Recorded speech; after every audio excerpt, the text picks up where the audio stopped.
All right, I'm Chris Avina with American Outdoor News. I'm here with my friend Nick Hoffman, the host of Nick's Wild Ride, musician, speaker extraordinaire. Nick, thanks for coming on.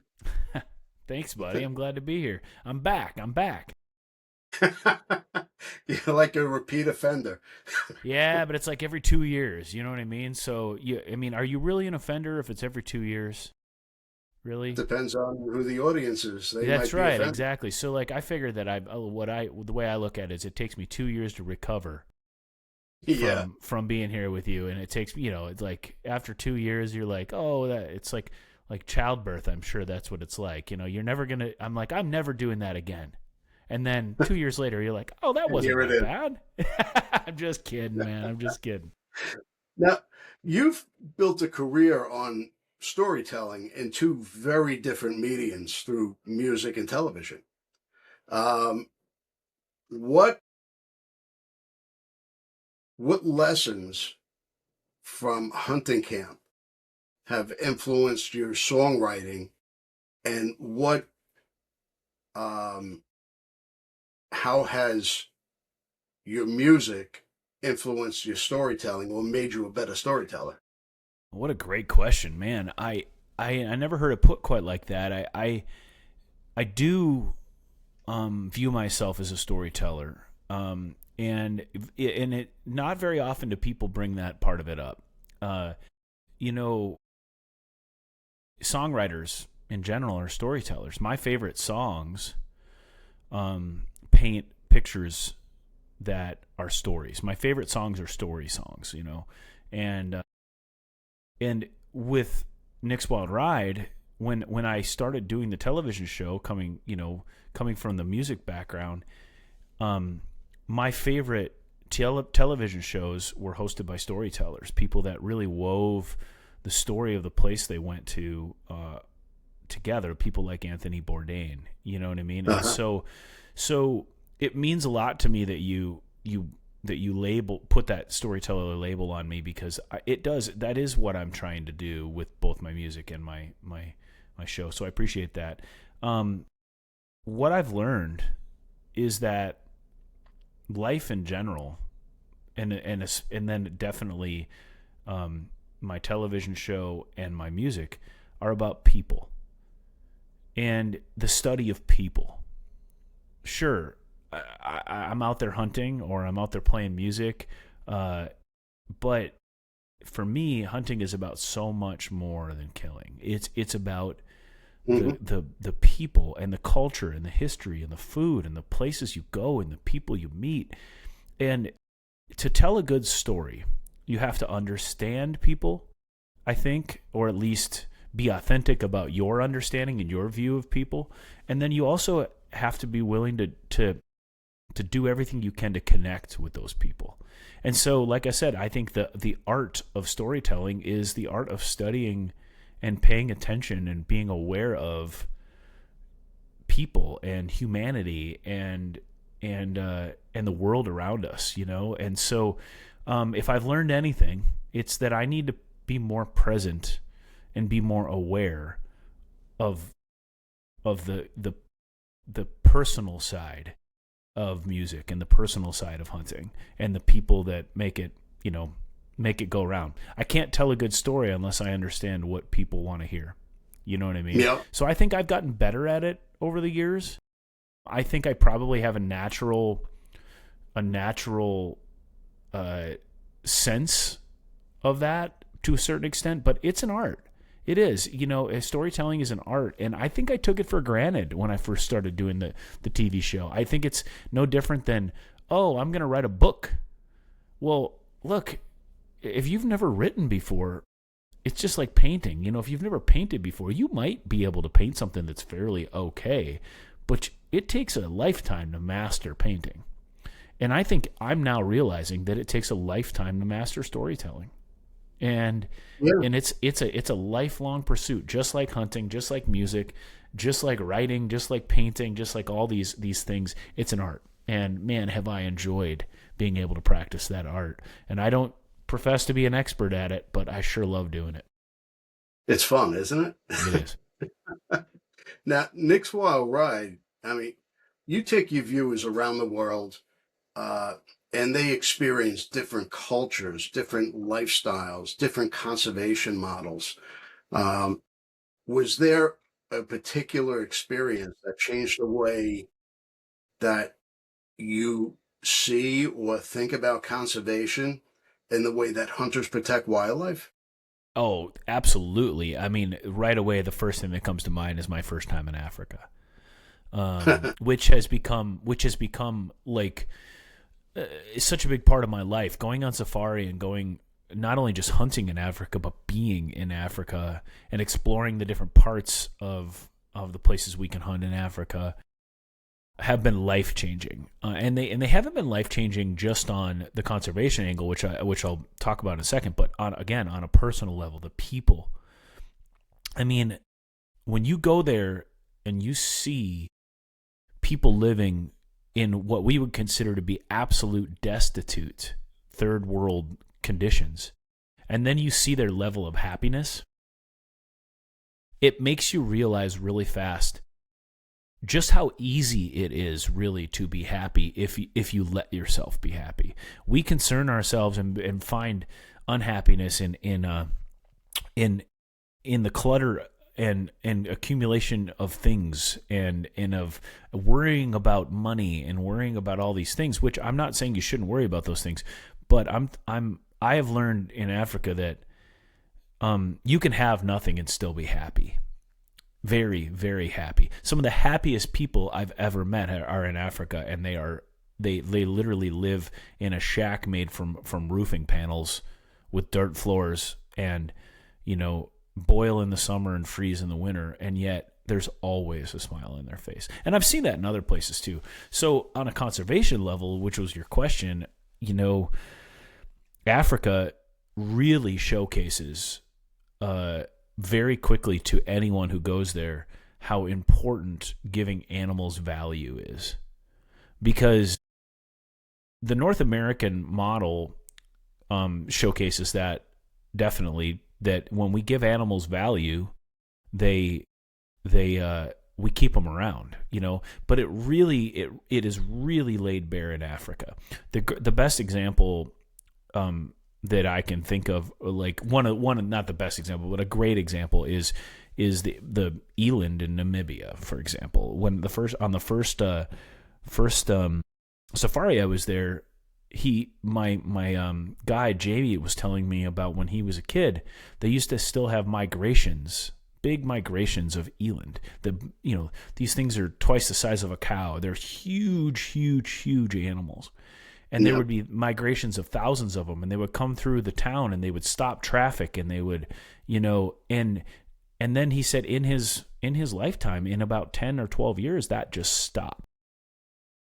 And there was reasons for that. One of the reasons is that the farmers killed them all for food, and they killed them all because they competed with livestock. They started putting fences up that to keep livestock in, that impacted the migration routes, and eventually here we are, there's no more eland, right? Well, when hunters started coming over there and giving value to these eland, saying, I'll pay, if you keep those around, if they're here, I'll pay big money to hunt one of those things, suddenly it becomes an economic driver. And within about 15 or 20 years, suddenly there's a lot more eland in Namibia because of that, because hunters want to come over there and hunt them. Well, that doesn't mean we're just going over there to kill them all. It means that they want to conserve them so that there's as many eland as possible, and they're willing to let the eland compete with their cattle because they're worth something. And if they aren't worth something, then they'll just kill them. They'll eat them. They'll get rid of them because they're a nuisance to them because of their farm. And so I was a long way around to tell you that when I saw the conservation model in Africa of if it pays, it stays, I had heard about that. I'd seen it, but we kind of take it for granted here in the United States now. That was a life-changing thing for me, because then I immediately go, how do I not only get more of this in my life, but how do I help? How do I help some of these animals that don't get as much of that kind of if it pays, it stays mentality behind them. Right now, I'm really, really passionate about helping the rhino population and helping figure out ways to help the rhinos sustainably pay for themselves, so that more people want to take on the burden of caring for them and protecting them and all that stuff. So I don't know. It was a life-changing thing. I've since been back, a bazillion times, and I go back once or twice a year, and I'm really involved in conservation over there, and it's been a passionate thing. Long answer, but Africa, man. Well, the conservation there works here as well. I mean, I had spoken to Travis Tritt, and he's a Georgia boy, and he said growing up, if they saw a deer track, that was exciting. Yep. Now deer are everywhere. That's right. Our conservation model has made the deer population flourish down there. Same way in my home state of Minnesota. Growing up, my grandfathers didn't hunt, and a big part of the reason was that most likely I never got to ask them about it, but I'm sure a big part of it was there were no deer. There wasn't anything really to hunt. There were no turkeys in Minnesota growing up either. When I was growing up, there were no turkeys. There's turkeys everywhere in Minnesota now. And the reason for that is that sportsmen are driving. Yeah, sportsmen are driving that. That's not people in Minneapolis saying, "Oh, we really need turkeys." No, that's sportsmen driving that. That's sportsmen paying for that. That's license dollars and hunting dollars and SCI conservation dollars and all these different things heading into paying for that. And that makes me proud to be a sportsman. It really does. Sure. Sure. Now, as looking at your hat, as somebody who's actively involved with Safari Club International, we've seen opportunities, we've seen challenges facing hunters today. What do you believe that SCI must do over the next decade or so to ensure that hunting remains relevant to the younger generation, people who may not be active in the outdoors? What do you think we need to do? Well, I think you just nailed it. You kind of, in a lot of ways, right in your question there, answered it, which is youth and people that don't hunt. Engaging. It's one thing to preach to the already people that are in the choir, right? Where speaking to hunters about why hunting is important and convincing hunters that people that already do it, that how important it is. That's not that big of a deal. But what we need is recruitment, and we need youth, and we need also we need people that don't hunt to support and understand the value of hunting. And I honestly, you asked, what does SCI need to do to change? I don't necessarily know. I think we're headed in the right direction. I don't know that SCI necessarily has this huge cataclysmic change that needs to happen. I think we just need to keep on expanding on what we're already expanding on, which is being inclusive and being being a club that says, hey, even though you don't hunt, convention is really fun. You know what I mean? You should come see what we do, because as soon as somebody comes and sees that for us hunting is about so much more than killing, like I said earlier, well, then they suddenly go, oh, well, I might not want to do that, but I think it's really cool what you're doing. I think it's really cool that you're supporting conservation, that you're saving the rhinos, that you're saving the elephants, that you're saving the eland, that you're saving the white-tailed deer, that you're fighting for the deer on Catalina in California. Like, who can argue with that? You know what I mean? Yeah. Like, who can argue that that's not a good thing? Because it is. And so I think we're on the right track. And, I can honestly say that when I first started with SCI, I don't know that I could have said that I think there was a lot of room to improve, and there's always room to improve, and there's always things we can do. But man, the current administration that we have, that's headed up by Laird, and now Louis is COO, and and of course, just this incredible staff that they have put in place. You know, the last 10 years of Safari Club have seen a lot of change, and I think it's all headed in the right direction. I really do. And again, that goes back to being inclusive, man. It doesn't have to just be a club just for hunters.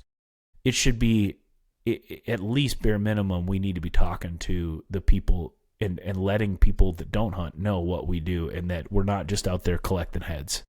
You know what I mean? Yeah. And I think that's a hard thing to do, because it is a strange thing. Let's be honest. It's a strange thing for people that don't hunt to understand that we love and protect the things that we hunt. That's a really hard thing for a lot of people to get their heads around. And, Right. you know, Well, I think many people, they see hunting solely through the lens of harvesting the animal, where I believe that experienced hunters, people who have been doing it their whole life, they describe it as something a little deeper. absolutely. For me, it's spiritual. It is an absolutely spiritual thing. And again, that's really hard for somebody that doesn't hunt, for them to understand. But I found that when I start to explain it to them a little bit better, that it is about so much more. A hunting for me isn't about the act of pulling a trigger.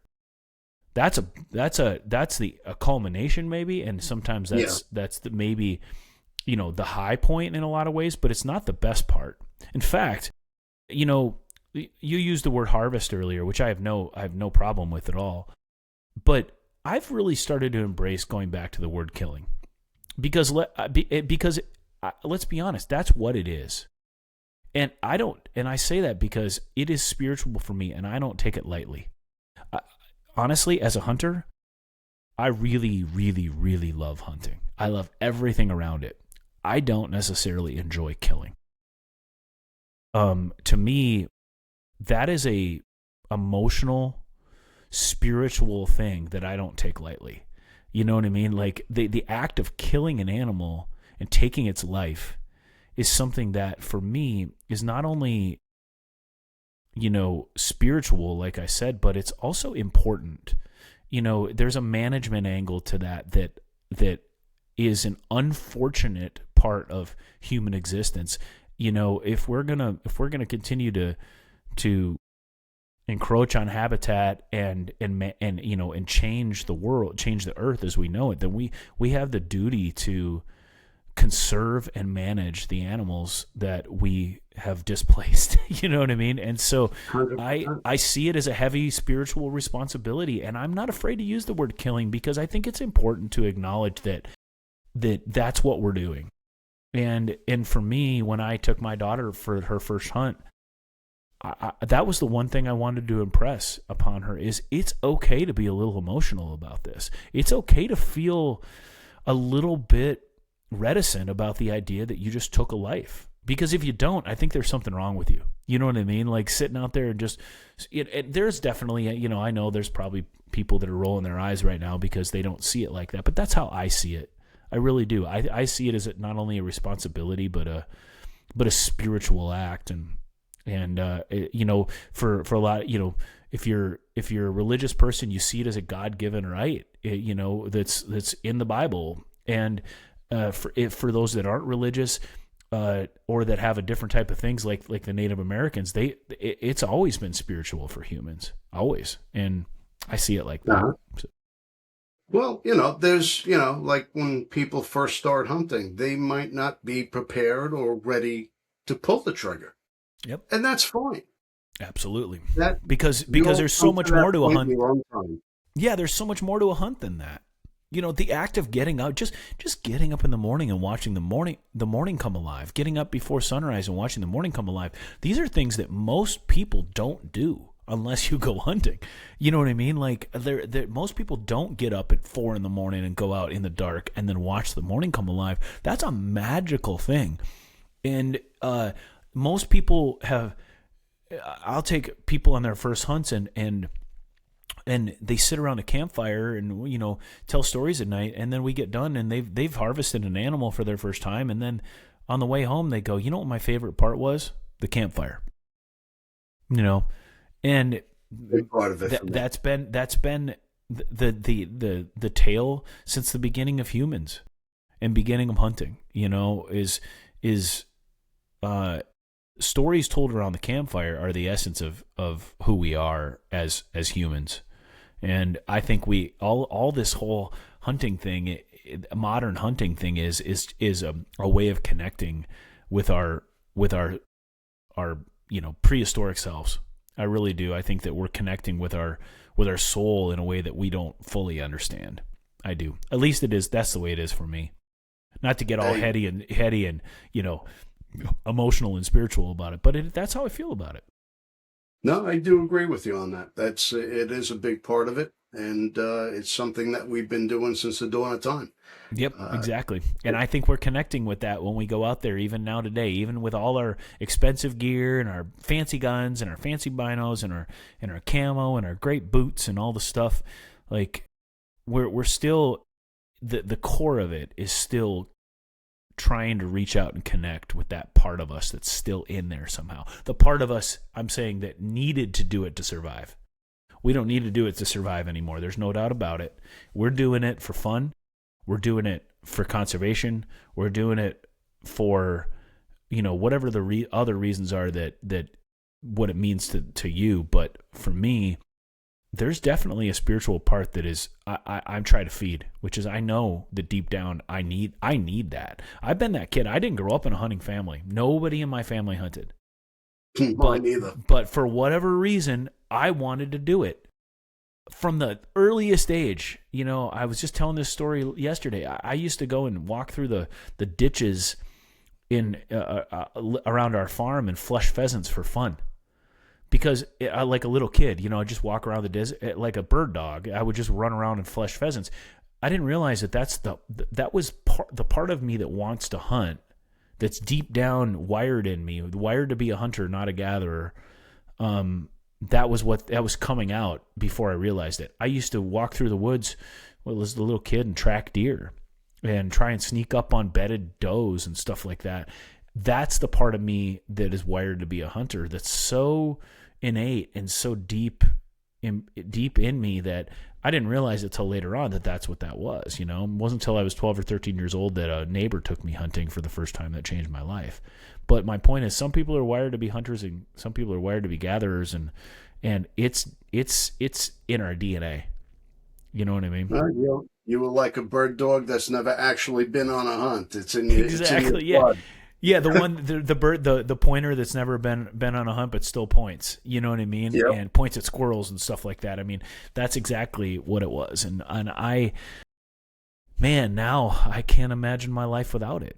I mean, it is as big a part of who I am as being married to my wife and being the father of my daughter. It is in the core of who I am. It's part of what you are. Mm-hmm. All right, we are running out of time, but I definitely would like to thank you again for coming on.